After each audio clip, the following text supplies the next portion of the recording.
আসসালামু আলাইকুম প্রিয় শিক্ষার্থীবৃন্দ, যারা ডিগ্রি দ্বিতীয় বর্ষ পরীক্ষা দিচ্ছ তাদের গতকাল রাষ্ট্রবিজ্ঞান পরীক্ষাটা অনুষ্ঠিত হয়।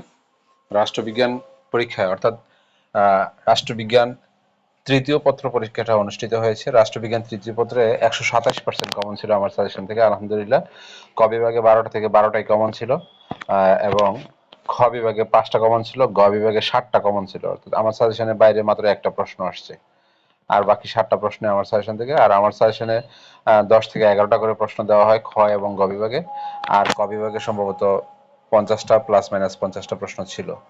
তো আল্লাহর কাছে লক্ষ কোটি শুক্রিয়া যে আমার সাজেশন যারা আস্থা রেখেছো তারা নিশ্চয়ই ভালো পরীক্ষা দিয়েছো। যেহেতু আমার সাজেশন থেকে 127% কমন পড়ছে, আশা করি বাকি সাজেশনগুলো কমন পড়বে এবং তোমাদের পরীক্ষা ভালো হবে, সেই শুভকামনায় শেষ করছি। ধন্যবাদ সবাইকে।